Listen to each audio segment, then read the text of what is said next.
Hey everyone, welcome back to my channel. Oh, I'm so hot today, actually melting.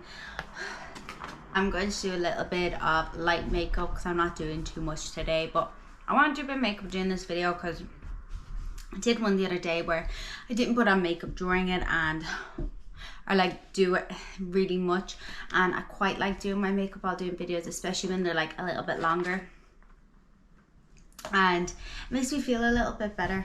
So today's video, we're going to talk about Josh Duggar. We're going to touch on a little bit about like his whole family, but I want to talk about him. Long story, everything he's kind of done, and his family. And then the religion he's part of is the IBLP religion. I'm going to do a story on that. I have my little script here, but so this story is quite long, it's a couple of pages, but the IBLP, I'm going to talk about that again. So in this video, I'm going to put lots of trigger warnings in, and I don't even think I need to do an allegedly because he's in prison. Trigger warning, there's talks about CP, exploitation of children, touching children, all that kind of stuff. So if anything like that would trigger you or make you upset, I suggest skip this video because there is so much of it in this and so much I'm actually not including. So yeah, so I'm not going to go through the whole family history or anything, but I think the whole family and the Duggars, they kind of need to be talked about in the video, but they don't need to be the full focus of the video because the family is crazy. And I feel like you could do a whole story on the dad, and you could do a whole story on the mom, and then you could start, Josh is their oldest son, the oldest child and oldest son, and you could do a whole story on the whole lot of them. And one of the daughters has actually about to bring out a book, so I might get that on Audible and listen to it. So why the family, his parents decided to have so many kids, we're going to start off there because I feel like that's a good kind of point to start off with. So I think they had a child, and then they had a miscarriage, and the doctor told them it could possibly do with the fact that she was on the pill. She was on the pill and she fell pregnant and then had a miscarriage. So this is the wife, Michelle. Jim Bob is his dad and Michelle is his wife, or is his mom, but wife as well. They were on the pill and they ended up having a miscarriage. So then they decided to get off the pill and leave it completely up to God how many children they would have. And actually turns out Michelle was roughly on average giving birth every 18 months, which is sickening and crazy for a woman's body to go through that much. It just seems like way too much. They get their first really big break. So I'm going to put this in the simplest terms because otherwise we're going to be here forever if I talk about Jim Bob. And I feel like Jim Bob doesn't deserve that much clout, to be honest. So basically Jim Bob was in politics, and when he was running in some sort of election, he was photographed with his wife and at the time 12 kids. And this photo went viral at the time. This was in 2004, and then the Discovery Channel reached out to do a 1 hour documentary. I think they did 4 of them in total, but it was just hour-long pieces. So basically just where they would spend a couple of days at a time with the Duggar family and just go through their day-to-day life and how they managed to get by with all of these kids, because remember, 12 kids is a lot. America, especially certain parts of America, love stories like this. When religious families come out, they seem like the most perfect religious families. So America really fell in love with them. And the documentary talked about how they did living, the buddy system, and how the food was dispatched. They also talked about their schooling, which I'll get into in a minute. That is being taught in this church today. So if I found a book like that and made me comfortable, how is it still happening now? So yeah, I was right. There was 4 specials brought out in 2004 until 2006. It was due to have this family on because they were becoming really popular and really big. But then she got this report and obviously cancelled it. So it was a report from police report from 2002 when one of the daughters went to the dad saying that Josh had touched her inappropriately. Jim Bob did nothing about this for months. So one of the daughters went to Jim Bob and said, hey, my brother is touching me and when I'm in bed and stuff, it's making me uncomfortable. So Jim Bob did absolutely nothing until Josh went and confessed to him, because in his mind it was kind of better if Josh came, confessed to him, and maybe he was hoping low-key that Josh wouldn't come and confess and that nothing would have to be put of it. because again, they're part of this religion that thinks that if something like this happened, it was the woman's fault. And it makes me sick that it's his own daughter who was under the age of 10 for her to go through this. So he confessed, and Jim Bob said that he disciplined him in his own way. So Josh abused 4 of his sisters and a family friend when he was only 14. So nothing was done until 2003, when the parents went to the church elders and they said he needed treatment, which their treatment in their eyes meant he just needed to go do a bit of hard work and labor. All the church elders are all men, or if they're women as well, but it makes me sick either way that there was no one in that church that thought, no, actually maybe he needs better. Whatever we want, but maybe as a 14-year-old boy, maybe he could have went and got some therapy or some counselling, and something proper could have happened to this. But because they obviously didn't do much at the time, there was nothing they could do later on when things got much more serious. If they had fixed this from the get-go, it could have been a completely different outcome. So as you can imagine, doing this hard work didn't help the situation, and I think he did it again once he got back and confided in his dad and confessed to his dad. One thing I have to say about Josh, although he's disgusting and sick, he always confessed. So when I think when someone confessed, they don't really want this to be happening. They know what they're doing is wrong and they can't control themselves. And to me, I feel like if his dad and mom had actually done something proper about this situation, less would have happened, less people would have got hurt, and he wouldn't have been caught doing such things. Because things like this is kind of spoken about in the church and isn't seen as such a bad thing, I guess, they did speak to some family friends, and their family friend's daughter overheard, and she wrote a letter and she put it in a book in the library, and someone found it. So she had obviously wrote his name and everything, and so this is how people found out about it. And obviously the congregation and the whole church area that they lived in were obviously divided on this situation and how to handle it. Their religion textbook tells them it's okay, but on the other hand, they know deep down this kind of thing is not okay and it shouldn't be happening. But it's hard when they're brought up believing one way or another. So it really divided everyone into deciding what could happen. So here's just a little side story. In 2006, the police officer, Joseph Hutchinson, was called to the house to talk to Josh about his inappropriate behaviour with his sisters. Now, he let Josh off and was like, you know, he'll grow out of this. He's probably just being curious, being a boy. 2007, a year later, that cop was found with CP on his laptop in his possession and was arrested on the spot. All this happened, like the congregation finding out about it, the elders find out, Josh being sent away to camps. All this happened before they got the first show, which was 17 kids and counting, which is so shocking that they actually did this show knowing that this shit was going on behind the scenes in their family. It was just absolutely crazy. So by the time the show actually did air, Josh was kind of grown up. I think he had found a girlfriend. I'm not sure if he was married, but I think he was close to being married. Anyway, so in 2008, the show started at 17 kids and counting.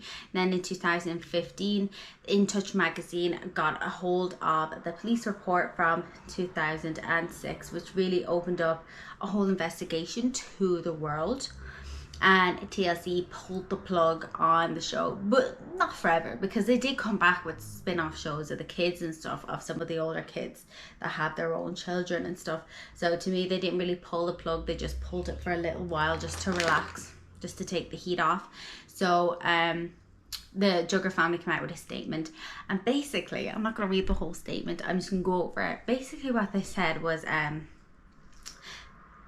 Josh is a changed man and God forgives him and whatnot. And then him and his wife, he was married by this stage, by 2015, they both came out with a statement basically saying the same thing, that they were forgiven. And I knew his past and she didn't mind, well, not that she didn't mind it, but she was forgiving enough and willing to let it go. And just infuriates me a bit that so much of this story could be different if they weren't a part of this religion. 2015 June, the parents did an interview with Megyn Kelly, and their response was so bad. You can watch this on YouTube. You can watch the whole interview on YouTube. It is It's such a bad interview. I don't understand why they weren't given, like, I don't know, a publicist or someone to talk to like know certain words and things to say. But they basically said that they would rather save their son than their daughter in this scenario. They just kept making it seem like it wasn't such a big deal. You can just tell, and in one part of the interview, Michelle was like, this coming to light has affected the daughters more than the actual situation, which to me means you don't really understand what's happened. And it's just, that's your daughter. I don't have a daughter, but I have a niece, and I can tell you, if anything like this happened to her in the morning, best believe that boy would be getting killed, because it's just not right. It's sickening. And Jim Bob just made it seem like that he was just curious about girls, instead of making him seem like this is a really normal thing to do. Yeah, go ahead and touch your sister. It's like, no, maybe you should have sat him down and talked to him about girls, bought him some sort of magazine and touching his sisters, because I feel like if something like that had happened, would have helped, or you know what I mean? It just didn't have to continue, but they just kept encouraging his son to act in such a way. Be forgiven, in my opinion. And anyone that forgives him, I just don't think you have any leg to stand on when you say you can forgive him or that he's in the right. I can't do it. The first camera I was recording on actually overheat, and I really need to get this video done before the lighting goes bad. Anyway, so I don't know where I finished, but I think I finished on Jim Bob saying that, you know, he was just curious about girls and whatnot, but then he also like mentioned, well, it was over the clothes. Oh, so if it's over the clothes, that's fine. To me, it just shows more about how they follow their religion more and more every day, and I think it just pisses more and more people off the way they talk about just rights of victims in this scenario, and it's just disgusting. And I can't wait for the daughter's book to come out to actually explore that more. So August 2015, the Ashley Madison, which I've done a whole video on, and I'm pretty sure I mentioned Josh Duggar in this. So before this, I don't think the world had kind of let it slide a little, you know what I mean, that they had kind of not forgotten about what happened, but it wasn't talked about as much. So basically the Ashley Madison story, in a little snippet, kind of goes, Ashley Madison headquarters basically got an email saying you have 30 days to delete everything, or else we're going to release everything to the public. Obviously they thought that whoever was doing this was obviously bluffing or just wanting money, but they weren't looking for money, they just wanted the site deleted or something. And or else they were going to release all the information, which they did. So the Ashley Madison's logo is "Life is too short, have an affair," and then there was 38 million users data's deleted. There was Josh Duggar amongst a whole other list of people, which, like I said, I have a whole video on it, so you can go check that out. It's really interesting.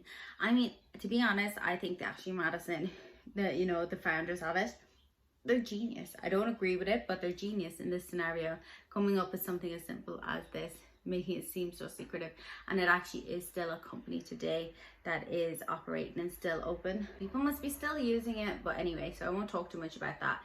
Anyway, so it came out Josh Duggar, so it was just like another thing, considering the whole world had painted this family as like this beautiful Christian family that we can all look up to and aspire to be, but obviously this was happening behind the corner. So he paid over $1,000 for 2 accounts, and he had like a Facebook account and he had OkCupid account with a fake photo, and the guy with who owned the actual photo was a DJ. I won't put his name or anything in, but he was like a DJ, and it was not good publicity for him, because he said he lost loads of gigs doing this because people thought he was part of the Ashley Madison thing, like talking to people. And then the next woman was a porn star, Danica Dillon. She filed an SA report against him. I think they had been together, and then she didn't want it to happen, and so he kind of forced himself upon her, and I guess maybe she was some sort of fantasy. So then in December 2015, Counting On turned around. So this was in December 2015. So I think everything had settled by then, although it sounds disgusting. But the first report went out May, maybe April, May, the first report went out and the In Touch reported this. So between May and December, a lot had happened. But then August, after the Ashley Madison, I guess it kind of died down a little and people weren't talking about it as much. There was probably something else happening. The Counting On TV show aired around this time, so it was probably like Christmas and people were all jolly and forgetting about certain things, which is wrong, but it's what happens in the media. People forget just as quick as they like start giving out about things. And then in November 2019 is when it was all brought up again with Homeland Security. This is when it like gets to the next bad part, not worse, but the next. So there was a search warrant for a used dealership, a car dealership that was owned by Josh Duggar and his family, I think just like his wife kind of family. And there was a statement put out saying that this was fake news and rumors, and it was nothing to do with tax fraud, because that was another thing. The Homeland Security were there for tax fraud. So Josh Duggar's people went out and said, well, no, this is all lies, stop listening to all this fake news. Then it was April 29th, 2021. Josh was taken into custody because his computer was linked to CP. Came out basically saying that it was someone that he worked with that was, you know, searching this to make him look bad and put him in the wrong. And you know what's really sick about that is the people that he worked with had like families and stuff. He had got away with saying that it was your man that he worked with in the garage, and he got put away to jail. Like, it was just been affecting that guy's whole family. I just feel like that's disgusting as well. So the Justice High Technology Investigation Unit, which was run by Josh Fettrell, sorry, I know I'm pronouncing that wrong, but I'm so bad at pronouncing things, testified with the hard drive. Had two sections on it. So it had the business side and it had the CP side. And he said everything was downloaded, that he could prove that Josh downloaded this because of a text I sent to his wife. So up until this point, when they had this evidence, Josh was blaming everyone else around him about this. And, you know, there was even like software put in his laptop so that he couldn't look up certain things, and was linked to his wife's phone. Imagine. Oh, Josh sent a message to his wife saying, I'm staying in the office because I have to do some stuff on the computer. At that exact moment that message was sent, there was CP downloaded onto the computer. So he tried to blame everyone else around him, but obviously it didn't work because of this evidence. There was videos of girls from the age of 5 to 10, and I believe there was even one video with an infant. The investigator said it was some of the worst he'd ever seen, and I think it just infuriates me because I just don't understand. And I think when it comes to pedophiles and stuff, I always think there's always a story of a moment when this could have been different. And what makes me feel like a little bit easy about this is I don't think he harmed his kids who were that age. April 2021, he got 12 years and 7 months in jail. He has 7 kids. They are from, I think they're like the age group of the stuff he was watching, which is sickening. His wife Anna stuck with him the whole way through, and she's still sticking with him to this day. And I just think they're going to completely grow up while he's in prison, and they're never going to really know their dad or see their dad. And even when he gets out, he's only going to be able to see his kids around supervised visits. Come to that point in the video where there should be like a conclusion. I mean, it's good he's gone to prison, it's about time, but is this a good silver lining? So I just feel like if the parents had just done something a little better at the time, it probably would have worked out a lot better in the long run. And it's just, it makes me so sick and infuriated that this whole story could be different if he did maybe go to like juvie as a kid, or his parents like actually like get out to him, or even if they did beat him up or do something. But the fact that they just sent him away to do some hard work and then sent him to go work on some guy's farm and not actually punish him or tell him that he was in the wrong is so sickening. And his sister that's coming out with a book, because I believe a lot of the kids don't talk to the mom and dad and like the family members that are still part like deep in the religion. So yeah, I feel like this story really has no ending, because although it's ended the way we'd all want it to end, is 12 years long enough? I don't know, because the guy they're getting away with this. So I'm gonna leave the video at that, and I think I did want to record one more today, but I'm not sure. I think I'm gonna record a more happy video next. And I was gonna do the Bill Gothard one, but I don't think I'm gonna do that.